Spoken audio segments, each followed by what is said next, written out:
सनातन धर्म पर विवादास्पद बयान दिया है, जिसके बाद बीजेपी ने भी जमकर पलटवार किया है। देखिए ये रिपोर्ट।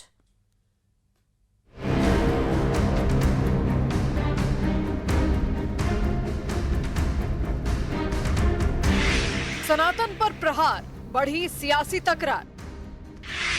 चौहान के बाद आवाड़ का सनातन पर निशाना। सियासी जंग, सनातन पर संग्राम। सनातन धर्म ने ही, उससे ही ये देश में वर्ण व्यवस्था बढ़ी। इंडिया अलायंस की एक ही पहचान, करो सनातन का अपमान। एनसीपी शरद पवार गुट के विधायक जितेंद्र आह्वाड़ ने शिवाजी महाराज से लेकर अंबेडकर तक के बहाने सनातन धर्म पर सवाल खड़े कर दिए। जितेंद्र आह्वाड़ ने सनातन धर्म को लेकर बड़ा और विवादास्पद बयान दिया। उन्होंने सनातन धर्म को भारत की बर्बादी का कारण बता दिया। इससे ही इस देश में धर्म द्वेष बढ़ा, इससे ही नीच ऊंच की राजनीति जो खेल था वो शुरू हुआ। शिवाजी महाराज का राज्याभिषेक किसने इनकार किया? वो सनातनी ही थे। शंभू राजे, छत्रपति संभाजी राजे को सबसे बदनाम किसने किया? सनातनी थे। महात्मा फुले को मारने की कोशिश किसने की? सनातनी थे। सनातन के अपमान पर बीजेपी बिफर गई।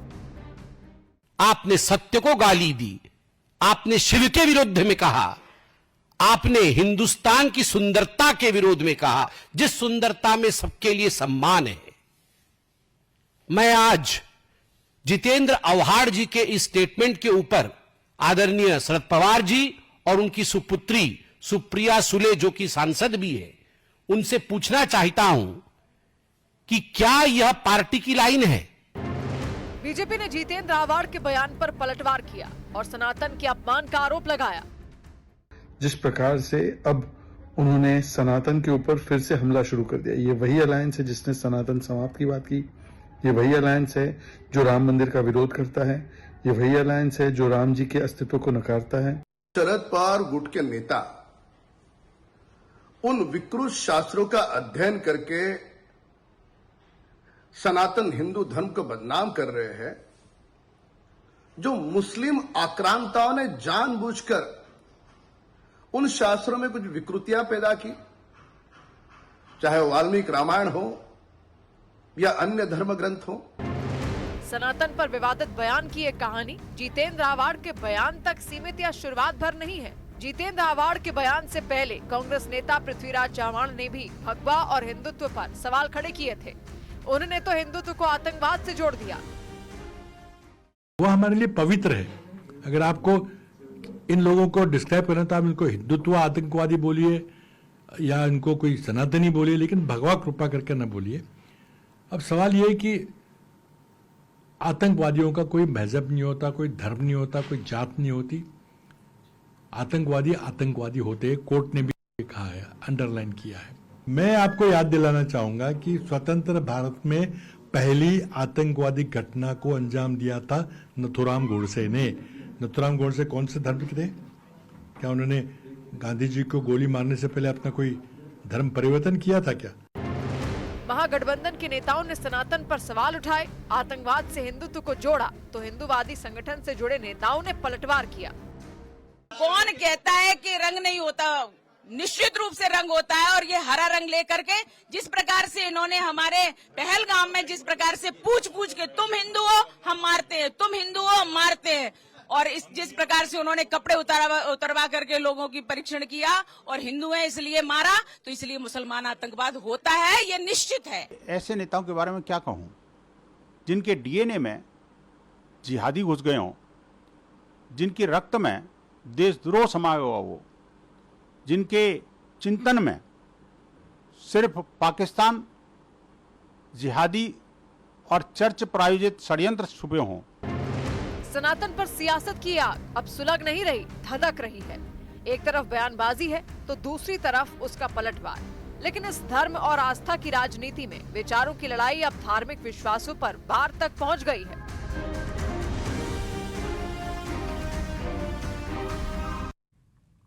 बिहार में चल रही एसआईआर को लेकर सियासी घमासान और अधिक तेज हो गया है। वोटर लिस्ट के पहले ड्राफ्ट में तेजस्वी यादव ने अपने नाम हटाने का दावा किया था, जिस पर चुनाव आयोग सबूत के साथ सामने आया। वोटर लिस्ट में 416 नंबर पर तेजस्वी यादव का नाम दिखाकर चुनाव आयोग ने उनके दावे को चूर-चूर कर दिया। ये रिपोर्ट देखिए।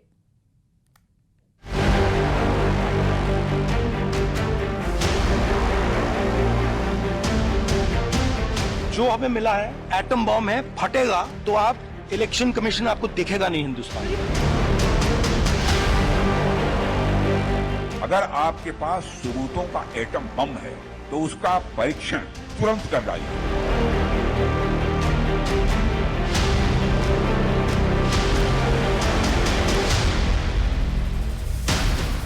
बिहार में चुनावी शोर के बीच सियासी तीर चलना लगातार जारी है। एसआईआर के बहाने राहुल गांधी हो या फिर तेजस्वी यादव, हर कोई चुनाव आयोग को घेर रहा है। इन सब के बीच तेजस्वी यादव ने एक ऐसा दावा कर दिया कि खुद चुनाव आयोग को मैदान में उतरना पड़ गया।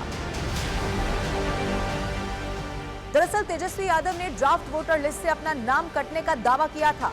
अब इसी के बाद आरजेडी के नेताओं ने चुनाव आयोग को आड़े हाथों ले लिया। एसआईआर को वोट कटने की राजनीति को जोड़ा और दावा किया कि ऐसे ही न जाने कितने लोगों को चुनाव आयोग ने अपनी लिस्ट से बाहर कर दिया। पर तेजस्वी यादव का ये दावा ज्यादा देर तक टिक नहीं सका। तेजस्वी के दावे के बाद चुनाव आयोग सबूत के साथ सामने आया और ड्राफ्ट वोटर लिस्ट में तेजस्वी यादव का नाम दिखाकर उनके दावे को चूर चूर कर दिया। इतना ही नहीं, तेजस्वी के दिखाए दूसरे ईपीआईसी नंबर की जांच भी शुरू कर दी गई। चुनाव आयोग के सूत्रों के मुताबिक 2020 के चुनाव में तेजस्वी ने ईपीआईसी नंबर RAB 0456228 वाले इस वोटर आईडी का इस्तेमाल किया था। 1 अगस्त को जारी ड्राफ्ट वोटर लिस्ट में ईपीआईसी नंबर RAB 0456228 दिखाया। इलेक्शन कमीशन ने कहा कि तेजस्वी यादव को वोटर लिस्ट से नाम हटाने का दावा बेबुनियाद है। 2015 की वोटर लिस्ट में भी तेजस्वी का ईपीआईसी नंबर यही था। मौजूदा वोटर लिस्ट में तेजस्वी का ईपीआईसी नंबर RAB 0456228 है। इलेक्शन कमीशन ने यह भी कहा कि तेजस्वी के दिखाए गए ईपीआईसी नंबर की पुष्टि नहीं हो सकी। 10 साल से ज्यादा पुराने रिकॉर्ड में ईपीआईसी नंबर RAB 2916120 मिला ही नहीं। ईपीआईसी नंबर RAB 2916120 आधिकारिक ईपीआईसी नंबर नहीं है। यानी कि बिना किसी आधार के तेजस्वी ने जो दावा किया था उसकी जमीन कच्ची निकली। पर तेजस्वी के दावे में चौंकाने वाली बात यह भी रही कि जिस ईपीआईसी नंबर का तेजस्वी ने दावा किया वो असल में किसी रिकॉर्ड में है ही नहीं। ने चालाकी और साजिश करते हुए इसमें ना तो बूथ का नाम दिया है, ना वोटर का पता दिया है और सबसे महत्वपूर्ण जो मतदाता का ईपीआईसी नंबर दिया ताकि उसे हम इनका तुलनात्मक अध्ययन जो है, विश्लेषण जो है नहीं कर पाए।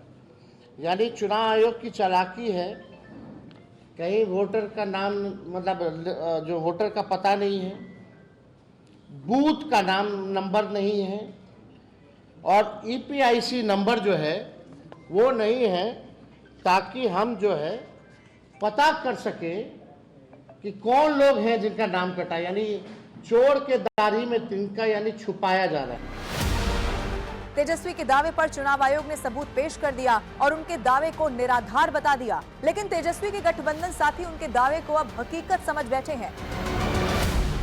देखिए, तेजस्वी जी ने भी अगर ये बात कही होगी तो कोई ना कोई उसकी बुनियाद होगी, कहीं से उनको जानकारी मिली होगी, सूचना मिली होगी, तभी उन्होंने ऐसी ही बात कही होगी। वो जिम्मेदार आदमी है, प्रतिपक्ष के नेता है बिहार में, तो ऐसा कोई बयान वो नहीं देंगे जो जिसकी कोई बुनियाद ना हो।